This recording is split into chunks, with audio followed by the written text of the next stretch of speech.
শয়তানও এত সুদ খাইতে পারে নাই যত সুদ খেয়েছে ইউনূস নামের এই বেয়াদব। সেজন্য এই বেয়াদবের সাথে আমাদের কোনো সম্পর্ক, যদি তার সাথে সম্পর্ক থাকে মুমিন হওয়া। কে বলছে? ডক্টর ইউনূসকে ধন্যবাদ জানাই, 30,000 কোটি গতবার আছে, এইবার প্ল্যান নিয়ে গেছে। এ তো কথা কয় কম, কাম করে। আল্লাহ তোরে আরো বরকত দেখতে ইউনূস ভাই। ও কাগা, আল্লাহ তোরে বরকত দেখ। এ আমারে কাগা কই দেখছে।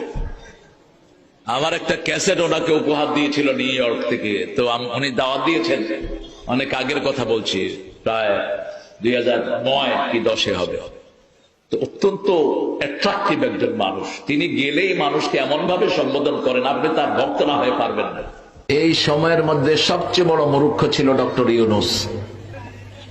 জুলাই সনদের 12টা এটাই বাজিয়ে দিয়ে গেছে, নিজে কত শেয়ানা গাবুর, ইসলামের সাথে তার কোনো সম্পর্ক নাই, আগা গোড়া বেনামাজি একটা লোক।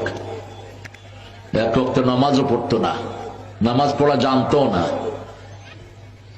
এই ফাজিলটা ইসলামের বিরুদ্ধে সবগুলো রায় দিয়ে গেছে যে কয়দিন ছিল। আজকের ভিডিওতে আমরা দেখব তারেক মনোয়ারের 10টি শ্রেষ্ঠ চাপাবাজি। আপনি দেখেন পৃথিবীর এখন মডেল হলেন জনাব ট্রাম্প। তিনার কথা হাদিসে এসেছে, বিশ্বনবী সাল্লাল্লাহু আলাইহি ওয়াসাল্লাম বলেছেন তিনি আমেরিকা শাসন করবেন। তারাম, এটা আরবিতে হলো তারাম। তিনার পরিবার সিরিয়া থেকে আমেরিকাতে সেটেল হয়েছেন। ডোনাল্ড ট্রাম্প, তিনার বাসাতে গিয়েছি আমি। আমি ভালো ভালো টিচারের অনেক পুরস্কার আছে আমার, অক্সফোর্ডের, যে সেই ইউনিভার্সিটি না, আমার দেশের লোকের কাছে আমি বলতেই পারি, অক্সফোর্ড ইউনিভার্সিটি 3বার পাইছি ভালো টিচারের পুরস্কার, 3বার, আলহামদুলিল্লাহ। তো এখন থাকলে বোধহয় গোটা 20 হইতো। আমার প্রথম জীবনে আমি মনে হয় অনেক মুরব্বী হয়েছি, প্রথম জীবন বলছি এই জন্য, ইংল্যান্ডে যখন 1990 সালে আমি ইমামতি শুরু করি, তো একটা ছেলে আসছে আমার কাছে পড়তে, তোতলা ইংলিশ ছেলে, তো এসে বলতেছে কি করবে, ওটা করার আগেই তো তার অবস্থা খারাপ, টয়লেটে যাবে, আমি বলছি alright you go, you don't have to take the permission, অনুমতি নেওয়ার দরকার নাই, তুই চলে যাবি, কারণ অনুমতি নিতে নিতে তো তোর চলে যাবে। আমি এই ছেলেকে আর রহমান মুখস্থ করালাম, আর রহমান ছেলে মুখস্থ করলো, ছেলের জিব্বার তোতলামি শেষ, এখন ওই ছেলে ব্যারিস্টার। আমার জীবনে অনেক অভিজ্ঞতা, আমি 1 ফুদি 2.5 লাখ টাকা নিচ্ছি, বেশি নেই, আজকে গোমর ফাঁস করে দিয়ে দেয়। এক ছেলের ছেলে হয় না,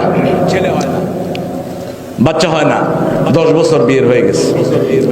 তো আমি কোরআন শরীফের অনেকগুলো আয়াত আছে যেটা সাইয়েদনা ইব্রাহিম আলাইহিস সালাম পড়েছেন, হাবলি সালেহান হাবলি যুররিয়াতান তাইয়্যিবাতান, এইগুলো পড়ে পানিতে ফু দিলাম, ওই পানি খাওয়ার পরেই ওর কনসিভ করেছে। 2 বছর পরে দেখা 2 বাচ্চার বাপ, 2 হাতে 2 বাচ্চা। আল্লাহ আর হাদিয়া কই? কয় চাচা আপনি তো কিছু বলেন না, আল্লাহ হাদিয়া দেন, হলে ফোয়া মরে দেবে, মারি ফেলাম, ইয়ান তো আমার হালাল হোক, নইলে তো গেছে গেছে। কয় চাচা কি কি দেবো বলেন? আরে তোর তৌফিক আছে তাই দিস, তবে 2 ফুয়া তো 1.25 লাখ করি, 2.5 লাখ দিলে ভালো হইবে। খান আপনি, পরে বুখারী হাদিস দেখে আরো খুশি হইলাম, এরপরে ঠিক করছি, এরপরে ফুয়া যদি পয়সা আর 10 লাখ চাই। আপনি রংপুর দিনাজপুরে গেলে দেখবেন বাপে খায়া মারে দেয়, মা খায়া বড় ছেলে লাইন ধরে বিড়ি খায় একসাথে।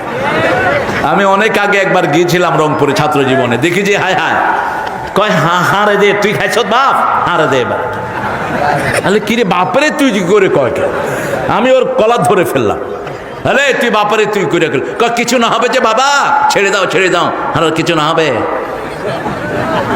এটা তাদের কিছু না, ওরা 7-8 জনে বসে বিড়ি খাচ্ছে, তোমরা হলে বিড়ি ফ্যামিলি, ওরা খুব খুশি হয়েছে।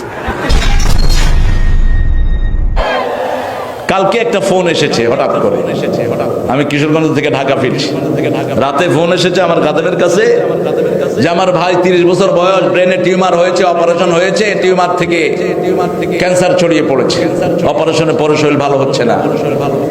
আমার এক খালা আপনার কথা বলেছেন, তিনার ছেলের ক্যান্সার ভালো হয়ে গেছে আপনার ফুয়ে, তিনি বলেছেন আপনার কাছে একটু ফোন নেওয়ার জন্য। আমি বললাম পানি নিয়ে আসো আর অলিভ অয়েল নিয়ে আসো। আজকে সকালে আসার আগে ফু দিয়ে আসছে। আজকে প্লেনে আসতে পারি নাই, কুয়াশা ছিল, প্লেনে আসতে গেলে আজকের প্রোগ্রাম হইতো না, দিনেরটাও হইতো না। ফুটবল